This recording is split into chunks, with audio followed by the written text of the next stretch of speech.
বলছি আমার উত্তরটা তো দিতে। কোন জায়গায় কি বলতে জানিস ভাই? পোকাতটা কি লেগে বলে জানিস ভাই? কম দেখা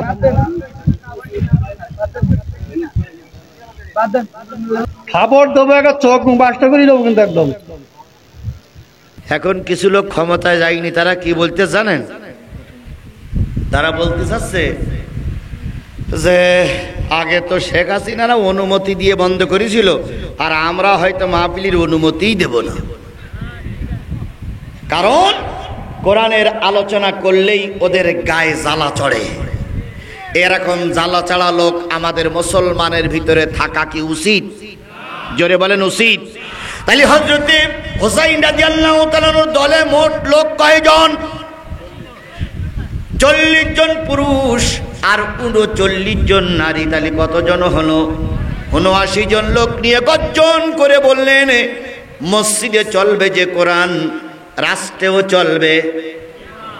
মসজিদে চলবে যে কোরআন, গণভবনেও চলবে। মসজিদে চলবে যে কোরআন, জাতীয় সংসদেও চলবে। তাহলে আমরা যদি হোসাইনকে ভালোবেসে থাকি, আজকের স্লোগান হবে গোটা দেশের সব জায়গায় চলবে আল কোরআন। সব জায়গায় কোরআন প্রতিষ্ঠা করতে হবে। এ ব্যাপারে আপনারা কি একমত? জোরে বলেন, সবাইকে একমত? এই কোরআন যদি বিএনপি প্রতিষ্ঠিত করে, আমরা বিএনপির স্যালুট জানাই। এই কোরআন যদি জাতীয় পার্টি প্রতিষ্ঠা করে, আমরা জাতীয় পার্টির স্যালুট জানাই। এই কোরআন যদি জামাত ইসলাম প্রতিষ্ঠা করে, আমরা জামাত ইসলামকে স্যালুট জানাই। নতুবা জামাত ইসলাম আমাদের কাছে চান্দা নেবে, পয়সা নেবে, মুখে মুখে কোরআনের কথা বলবে। কোরআনের আইন প্রতিষ্ঠা যদি জামাত ইসলাম না করে, জামাত ইসলাম আমাদের দরকার নাই। কথা বলেন ঠিক না বেঠিক? তাহলে এখানে বিএনপি আর জামাতের কোনো প্রশ্ন না। প্রশ্ন যারা কোরআনের পক্ষে থাকবে তারা আমার ভাই, তারা আমার কি? আজকে বিএনপিকে স্যালুট জানাচ্ছে এই কারণে, আজকে আমাদের আলেমরা যখন সমাবেশ ডাকলো, সেই সমাবেশে বিএনপি নেতৃবৃন্দ যে ভাষণ দিচ্ছে, এবং বিএনপি নেতৃবৃন্দ ইসরাইল সম্পর্কে অনেক কি বলে ভাষা তুলে ধরেছে, অনেক প্রতিবাদ ভাষা তুলে ধরেছে। বিএনপি এক কথাই বলেছে, গোটা বিশ্বের মুসলমানদের সঙ্গে আমরা আছি, মুসলমানদের জন্য প্রয়োজনের এক রাস্তায় নামবো, তবু ইসরায়েলকে আমরা সমর্থন করব না। আমরা দল বুঝি না, পার্টি বুঝি না, আমরা বুঝি যারা কোরআনের পক্ষে তারাই আমাদের ভাই। এই কথা বলেন, কথা বলেন, কথা বলেন, তারাই আমাদের কি? এখানে বিএনপির কথা বলছি কারণ বগুড়ার মাটি হলো বিএনপির ঘাঁটি। বগুড়ার মাটি বিএনপির ঘাঁটি। এখন যদি বিএনপির বিরুদ্ধে কিছু বলি, না না না না না, শোনেন, যতই বলেন জমাত জমাত জমাত জমাত জমাত জমাত, কাজ হবে না। বিএনপির কিছু বললি, বিএনপি তো এমনি ক্ষমতায় গেছে ভোটের আগেই। কারণ এখন এই দুই একজন বিএনপি নেতা বলতেছে যে আমরা তো এবার ক্ষমতায়, সামনের বারও আমরা, তারপরেও আমরা। তারেক জিয়া ওদিক দিয়ে বলতেছে বাকবাকুম করো না। তারেক জিয়া বলতেছে কি, বাকবাকুম করো না, ক্ষমতায় যাতে গেলে ভোটের দরকার। যেভাবে চাঁদাবাজি শুরু করে যাও, আর যেভাবে পুকুর লুট করতে চাও, আর যেভাবে রাস্তা চাঁদা কালেকশন করতে চাও, জনগণ ভোট চাতে গেলে ঝেঁটা দিয়ে পিটবে। এই জন্য ভালো হও। তার মানে হলো হোক, আমরা দোয়া করি। বাংলাদেশের আওয়ামী লীগের পরে বিএনপির স্থান ছিল। এখন কি হয়েছে, আমরা তো ভোট করিনি, ভোটের পরে জানা যাবে দুলাভাই কার পকেটে কয়টা পড়ে। এর আগে আমরা জানতেছি বিএনপি এখন বড় দল। কথা বলেন ঠিক না বেঠিক? আমরা আপনাদের বড় ভাই বলে মনে করি। সুতরাং আমাদের দাবি হলো, আমরা সবাই কোরআনের পক্ষে। আমরা সবাই কিসের পক্ষে? খেয়াল করুন, শেখ হাসিনা একেবারে যে উন্নয়ন করিনি তা না বলো ভাই। শেখ হাসিনা আপনাদের এই বিশ্ব রোডের কাজ শেখ হাসিনার আমলে শুরু হয়েছিল না? তাহলে শেখ হাসিনা যদি ভালো কাজ না করবে, এই রোডটা কি করে হইল? সুতরাং শেখ হাসিনা একেবারে যে সব খারাপ করেছে তা নয়, তবে শেখ হাসিনার সবচেয়ে বড় খারাপ ছিল শেখ হাসিনা ইসলাম মেনে নিতে পারেনি। শেখ হাসিনা আলেম ওলামাদের মেনে নিতে পারেনি। শেখ হাসিনা ছিল ইসলাম বিদ্বেষী। এই জন্য জনগণ জুতা পিটা করে বিদায় করেছে।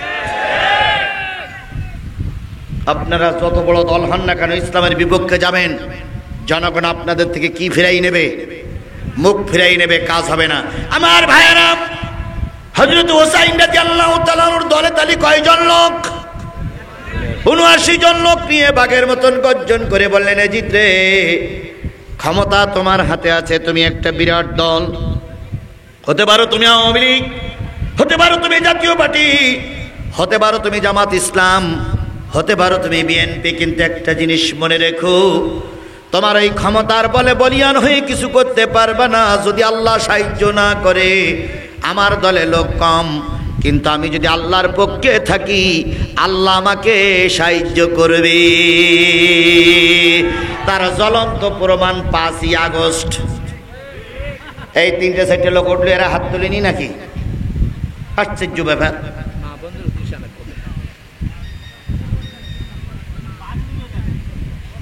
বাথরুমে যাচ্ছে আপনার, সে বলিছে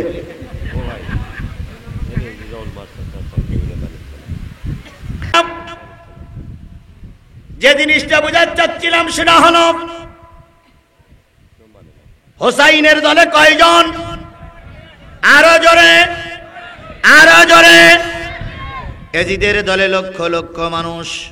হোসাইন রাদিয়াল্লাহু তাআলা বললেন, তুমি আওয়ামী লীগ হতে পারো, বিএনপি হতে পারো, জাতীয় পার্টি হতে পারো, জামাত ইসলাম হতে পারো, আমার দলে লোক কম, আমি যদি নীতির পরে থাকি আমাকে আল্লাহ একদিন বিজয় করবে। তার জ্বলন্ত প্রমাণ হলো 5ই আগস্ট। বিএনপি কম চেষ্টা করেনি, কিন্তু শেখ হাসিনারে নামাতে পারেনি। জামাত ইসলামী বাংলাদেশ জামাত ইসলামী কম চেষ্টা করেনি, বাংলাদেশ জামাত ইসলামও নামাইতে পারেনি। 5ই আগস্টে একদল ছোট ছোট বাচ্চাদের দ্বারা শেখ হাসিনা বিরানি ভাত ফেলাইয়ে পালিয়ে চলে গেছে। তাহলে সকল সাহায্য কার হাতে? হোসাইন রাদিয়াল্লাহু তাআলা দুর্বল, তাই হোসাইনের পরে 144 ধারা জারি করে দিল। এজিদ বাহিনী, যেহেতু এজিদ বাহিনী সরকারে জালেমেরা ক্ষমতায় থেকে বারবার জুলুম করেছে, হোসাইন রাদিয়াল্লাহু তাআলা আনহুর গতিরোধ করলো। ফুরাতের কিনারায় পানি বন্ধ করে দিল। পানি বন্ধ করে দিলে হোসাইনকে সপরিবারে মারার পরিকল্পনা নিল এজিদ বাহিনী টুপিওয়ালা। আমাদের বাংলাদেশে 2 জন লোক আল্লাহর জান্নাতে যাবে, আমাদের দেশের হুজুররা সার্টিফিকেট দিয়েই দিয়েছে। তার ভিতরে একজন হলো শেখ হাসিনা, উনি ভেস্তে যাবে, এ কথা হুজুররা বলেই দিয়েছে। কি বলি না, আমাদের দেশে হুজুররা বলেন যে আপনি জান্নাতি, এ কথা শোনেননি, আপনারা শোনেননি? তাহলে আমাদের হুজুররা নিশ্চয়ই জেনে বুঝেই বলে। হ্যাঁ, ওহি নাজিল হইছে। আরেকজন জান্নাতে যাবে, সেটা হলো ওই যে গামছা কাদের, না কাউ কাদের না ভাই, ওই যে বঙ্গবীর কাদের সিদ্দিকীর ভাই লতিফ সিদ্দিকী। উনি একবার মাহফিলে বলেছিলেন, হুজুরদের ভুল ধরতে যেই বলেছিলেন, হুজুর আপনারা শুধু বলেন তওবা করেন, তওবা করেন, আমি তো জীবনে কোনোদিন গুনার কাজ করিনি, আমি আবার তওবা করব কেন? তাহলে ওই একটা নিরপরাধ মানুষ পাওয়া গেছে, আর একটা নিরপরাধ মানুষ পাওয়া গেছিল শেখ হাসিনা। এই 2টা লোক জান্নাতে আগে ভাগেই আমাদের বাংলাদেশ থেকে ঢুকে বসে আছে। এখন বুঝতে পারতেছে কি অবস্থা। আমি ওই দিকে যাচ্ছি না, আমি শুধু বলি হোসাইন রাদিয়াল্লাহু তাআলা আনহু কোণঠাসা করে বলল, ফুরাতের পানি বন্ধ করে দিল। ফুরাতের পানি যখন বন্ধ করে দিল, পানি না হলে চলা যায় না। আজকে ফিলিস্তিনের মুসলমানেরা 1 গ্লাস পানির জন্য দাঁড়ে দাঁড়ে ঘুরে বেড়াচ্ছে, পানি দাও, পানি দাও, খাবার দাও, খাবার দাও। যেই দেশে 1 ঢোক পানির জন্য ফিলিস্তিনের মুসলমানরা হাহাকার করতেছে, সেই দিক থেকে আমরা বাংলাদেশের একজন মুসলমান উযু করার জন্য দরকার লাগে 1 লিটার পানি, সেখানে খরচ করতেছি কয় লিটার? 10 লিটার পানি খরচ করতেছি, 5 লিটার পানি খরচ করতেছি। পক্ষান্তরে একটু পানির জন্য তারা বাটি নিয়ে ঘুরে বেড়াচ্ছে, একটু খিচুড়ির জন্য এ প্রান্তের থেকে ও প্রান্তে দৌড়াই বেড়াচ্ছে, রাস্তায় খিচুড়ির থাল নিয়ে যাচ্ছে, আর ইসরাইলটা পিছন দিক থেকে গুলি করে মেরে দিচ্ছে, ভুট হয়ে খিচুড়ির থাল নিয়ে পড়ে যাচ্ছে। একটা বাচ্চা দেখলাম পিছন দিক থেকে গুলি হয়েছে, খিচুড়ির প্যাকেটটা, খিচুড়ির থালাখানা সামনে পড়ে আছে। ওই খিচুড়ির থালাটা উঁচু করে বলতেছে, আম্মু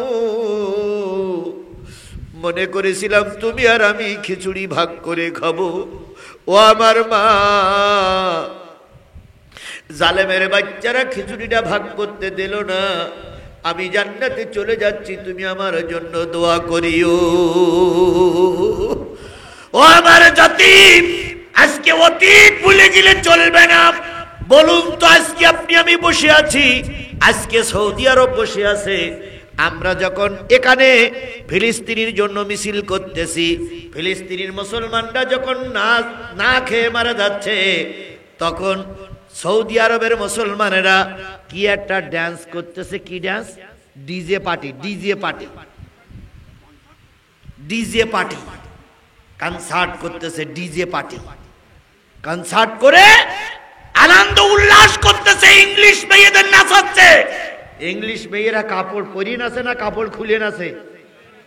সৌদি আরব নবীর দেশ, সৌদি আরব মক্কা, কাবা, সৌদি আরব রসুলের দেশে। যখন ফিলিস্তিনিরা না খেয়ে মারা যায়, গোটা বিশ্ব মুসলিম যখন রাস্তায় নামে, তখন সৌদি আরবের মতন জালেমের বাচ্চারা ডিজে পার্টি করতেছে, ইংলিশ মেয়েদের নাচাচ্ছে, ন্যাংটা নাচ নাচাচ্ছে। এদিক কাতার, কাতার এক অনুষ্ঠান করে কোটি কোটি টাকার বাতি পোড়াচ্ছে, কোটি কোটি টাকার ফুল সজ্জা করতেছে। অথচ আমার দেশের ফিলিস্তিনের একজন মানুষ না খেয়ে অনাহারে অদ্যাহারে জীবন যাপন করতেছে। একটা মা মারা গেছে, ওই মায়ের কোলে বাচ্চাটা ছিল, বাচ্চাটা নিয়ে মা চলে যাচ্ছিল অন্য দেশের সীমানায়। ইসরায়েলিরা গুলি করেছে, গুলি করার পরে মায়ের পিঠের দিক থেকে গুলি ঢুকে বাইরে চলে গেছে, বাচ্চাটা বেঁচে গেছে, বাচ্চাটা মায়ের দুধ খায়। আহ, মা পড়ে আছে, বাচ্চাটা দুধ খাচ্ছে, ও বাচ্চা এখনো বুঝিনি যে মা মারা গেছে না বেঁচে আছে। বাচ্চাটা দুধ খাচ্ছে, এর মধ্যে মা কয়দিন বা পছন থেকে বন্ধ হবে, মার অংশ পচে গেছে, তবুও বাচ্চা জানে আমার মা এখনো বেঁচে আছে। ও আমার জাতি, তারা কাঁদতেছে। আমাদের আশ্রয় দেওয়ার দরকার নাই, আমাদের ঘর বাড়ির দরকার নাই, আমাকে তোমার দেশে একটু ঠাঁই দাও। কিন্তু জাতির কি নির্মম পরিহাস, পৃথিবীর কোন দেশ তাদের ঠাঁই দিচ্ছে না। সেই সময় খেয়াল করলাম, আমার দেশের 3টা কবর পূজারী মৌলবী ইসরায়েলের টিকিট নিয়ে তারা ইসরায়েল গেছে ভ্রমণ করতে। আমার এই আলোচনা যদি বাংলাদেশের সব অঞ্চলে পৌঁছায় যায়, সকল মুসলমানের কাছে আমার দাবি, ইসরায়েলে যে 3 জন মুসলমান নামধারী কবর পূজারীরা আনন্দ করতে গিয়েছে, ওরা যে জেলার মানুষ হোক, ওরা আমাদের বাংলাদেশে আসার সাথে সাথেই ওদেরকে যেন জুতা পিটা করে দুনিয়া থেকে বিদায় করে দেওয়া হয়।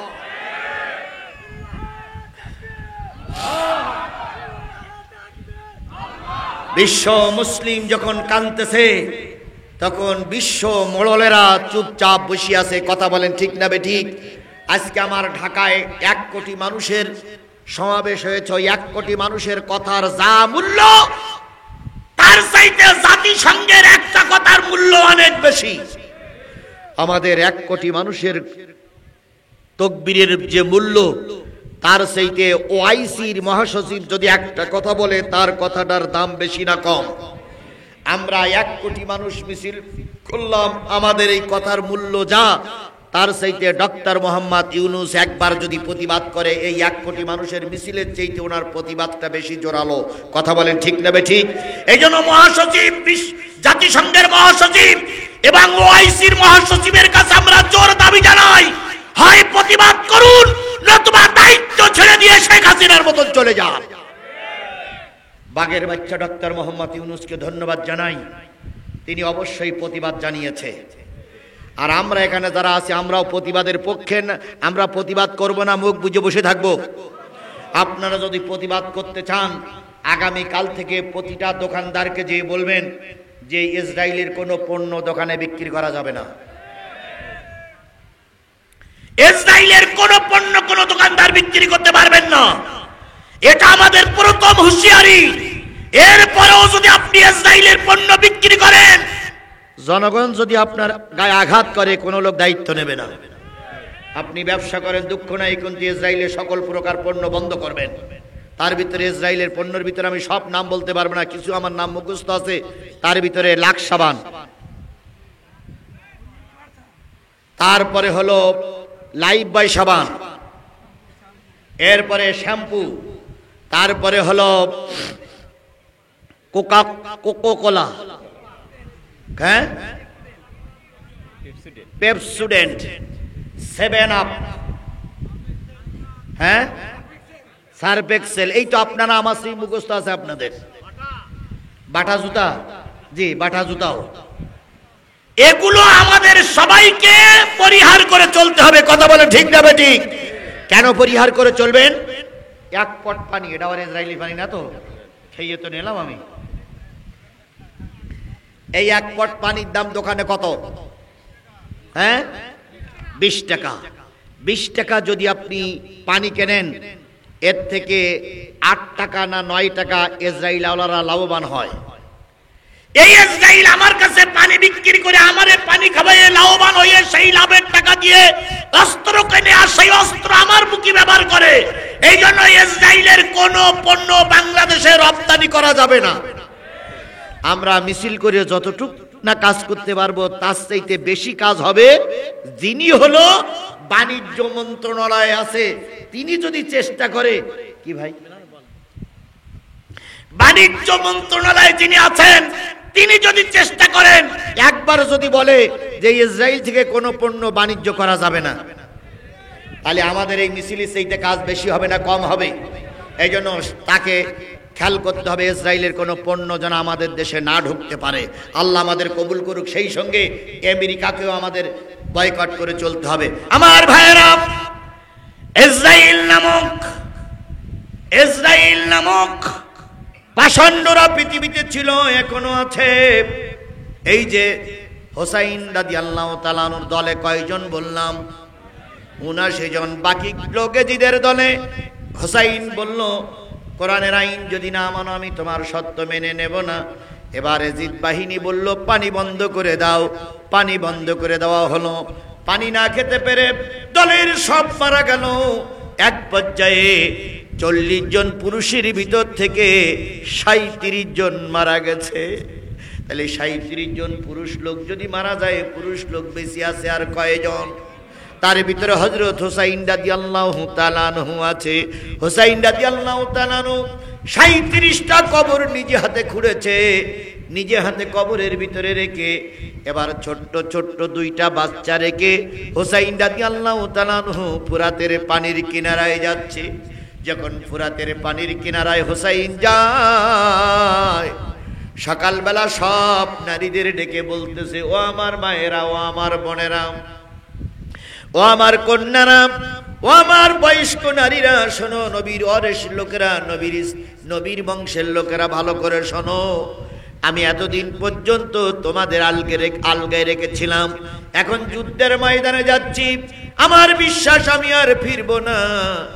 যদি আমি নাও ফিরি, তোমাদের কাছে শেষ ওসিয়ত, তোমরা যেন নানার ধর্ম কোরআন ছেড়ে দিও না।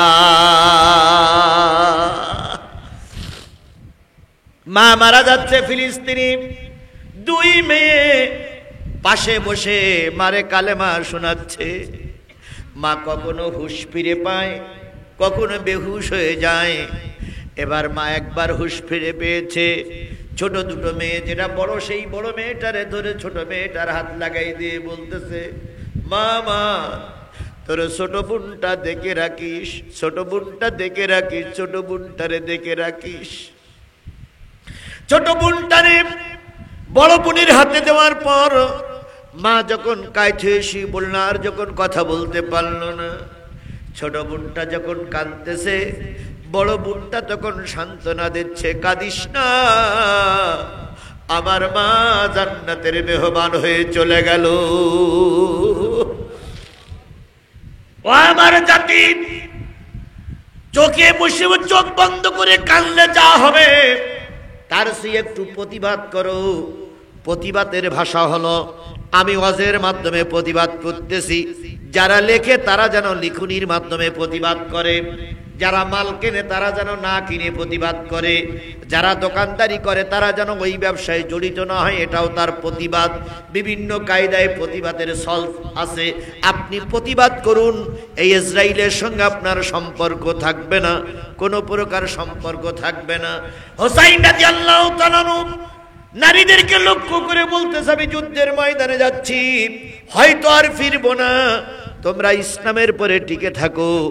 এবার সকলের কাছ থেকে বিদায় নিয়ে যখন চলে যায়, শহর বানু একটু ঘুরে এসে সামনে এসে দাঁড়ালো। শহর বানু হলো হুসাইনের জীবন সঙ্গিনী স্ত্রী। শহর বানুর কোলে একটা ছোট্ট কাপড়ের পোটলা নিয়ে শহর বানু সামনে আসলেন।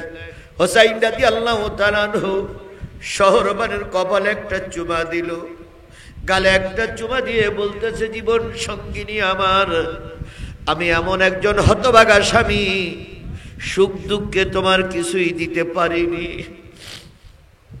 তোমাকে আল্লাহর রাস্তায় সুপুর্দ করে আমি যুদ্ধের ময়দানে যাচ্ছি, আমি 100% নিশ্চিত ফিরে আমি আসব না। তুমি আমাকে আদালতে আখিরাতে আল্লাহর কাছে নালিশ করে আমাকে কালারিং করো না, আল্লাহর রাস্তায় তুমি আমাকে ক্ষমা করে দিও। আমি তোমার হতভাগা স্বামী যুদ্ধের ময়দানে চললাম। শহর বানু সামনে যেয়ে বলতেছে, স্বামী ভেঙে পড়লে চলবে না, ভেঙে পড়লে চলবে না। বিপদের সময় যেই ব্যক্তি ধৈর্যের সঙ্গে টিকে থাকতে পারে, সেই ব্যক্তি পরবর্তীতে বিজয় অর্জন করতে পারে। তারা জ্বলন্ত প্রমাণ দেখেছি, যখন জামাতের শীর্ষস্থানীয় নেতাদের ফাঁসি হলো, খালেদা জিয়াকে গৃহবন্দী করা হলো, সালাউদ্দিন কাদের চৌধুরীকে যখন ফাঁসির কাস্টে ঝুলানো হলো, বিএনপির তারেক জিয়াকে যখন বিদেশ থেকে আসতে দেওয়া হলো না, জামাত এবং বিএনপি দুইটা দল বাংলাদেশে কোণঠাসা হয়ে গেছিল। কথা বলেন ঠিক না বেঠিক?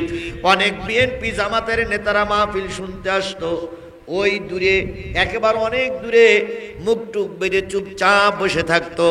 নেতারা মঞ্চে দাঁড়িয়ে ওয়াজ করত, যদি দেখতে পেত একজন বিএনপি নেতা কিংবা জামাতের নেতা মাহফিলে বসে আছে, চিহ্নতে নেতা, এরা মঞ্চের থেকে নেমেই পুলিশের কাছে ফোন দিত, অমুক নেতা মাহফিলে এসেছে, ধরে নিয়ে যাও। আজকে যারা আওয়ামী লীগ করো, সেদিন বিএনপি জামাতের নেতাদের ধরিয়ে দিয়েছিলেন। আমরা যদি ওই সুন্নাতটা আদায় করি, একটা উপর পাশে ঘুমাতে পারবা না।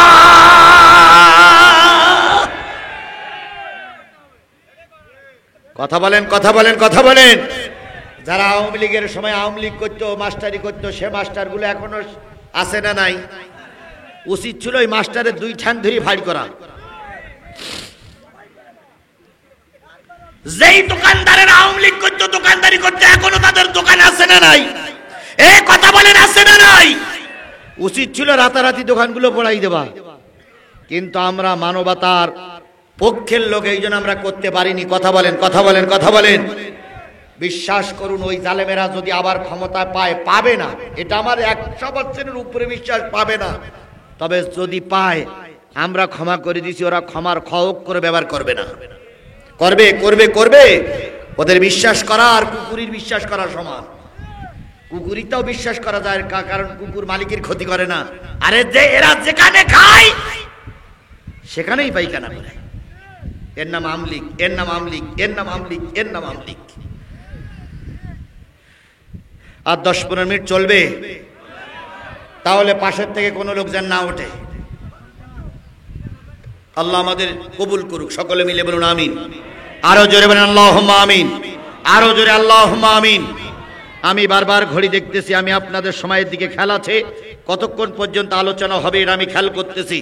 দয়া করে কেউ উঠবেন না, পাশের থেকে কেউ যেন না ওঠে।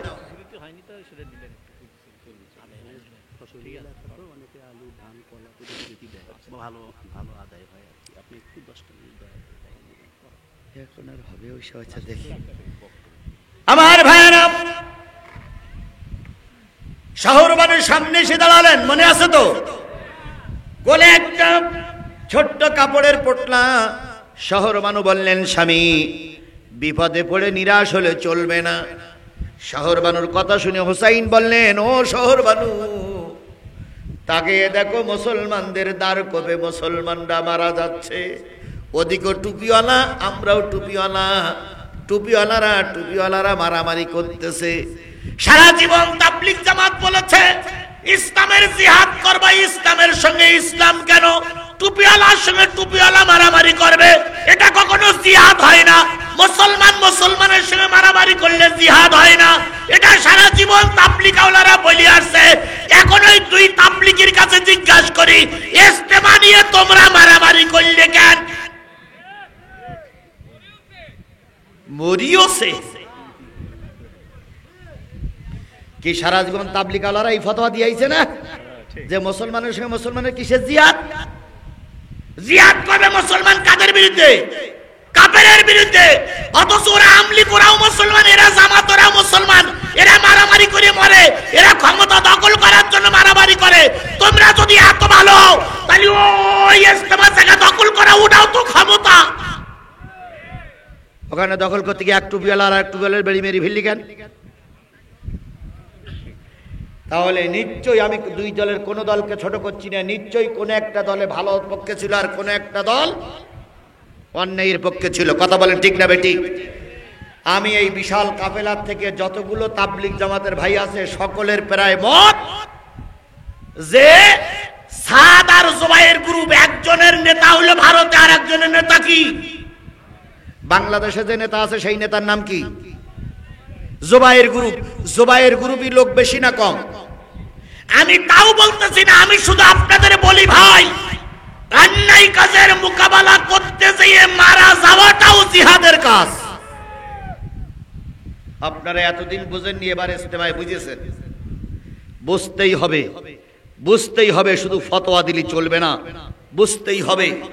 দেখেন, একজন ভালো পথে আছে আর একজন নিশ্চয়ই জুলুমি কাজ করতেছে। আপনারা যে দল হোক, জুবাইর পন্থী হোক আর সাতপন্থী হোক, হয় সাতপন্থী সঠিক নাই জুবাইর পন্থী সঠিক, তাহলে একজন তো বেঠিক, তাই লাঠি নিয়ে মারামারি করতে গিয়ে একজন মারা গেছে। যে যারা মারা গেছে তাদের পক্ষের লোক বলতেছে আমাদের লোক শহীদ হয়েছে, আর যারা মেরেছে তারা বলতেছে জালেম মারিছে। আমি দুই পক্ষের কোন পক্ষে সুপারিশ করছি না, শুধু এতটুকু বলি, জালেমেরা যখন জুলুম করে তখন তাদের মোকাবেলা করা মুসলমানদের জন্য ফরজ। আর সেই ফরজিয়াত পালন করার জন্য হুসাইন রাদিয়াল্লাহু তাআলা আনহু ফুরাতে যায়। শহর বানু কয়, স্বামী ভেঙে পড়লে চলবে না। এবার যাবার সময় আমার একটা ছোট নসিহত শোনো। কি সে নসিহত? কয়, তোমার দুইটা হাত উঁচু করো, আমি তোমার হাতে একটা কিছু দিতে চাই। হুসাইন রাদিয়াল্লাহু তাআলা ইতিহাস বলে, হুসাইন রাদিয়াল্লাহু তাআলা মনে মনে ভাবতেছেন, আমি যুদ্ধের ময়দানে যাচ্ছি, হয়তো আমাকে কিছু খেজুর দেবে, নাই কিছু পানি দেবে, নাই দুটো একটা রুটি এতদিন পর্যন্ত সংরক্ষণ করে রেখেছিল সেই রুটি দেবে। এই চিন্তা ভাবনা করে হুসাইন হাত উঁচু করলেন। হুসাইনের হাতে দিলেন একটা কাপড়ের পোটলা। হুসাইন বললেন, এর ভিতরে কি? ও তখন শহরবানু বললেন, ও হুসাইন, আমার স্বামী, এর ভিতরে তোমার নবজাতক একটা 3 দিনের সন্তান। কয়দিন? 3 দিনের একটা ছোট্ট শিশু। হুসাইন ডাক দিয়ে বলে, শহরবানু রে, ছেলেটার বয়স 3 দিন হলো, একটু কাঁদতে শুনলাম না, একটু নড়াচড়া করতে শুনলাম না।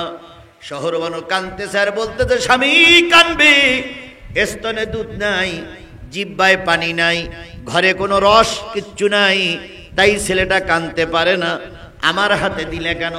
তখন শহরবানু বলতেছে, স্বামী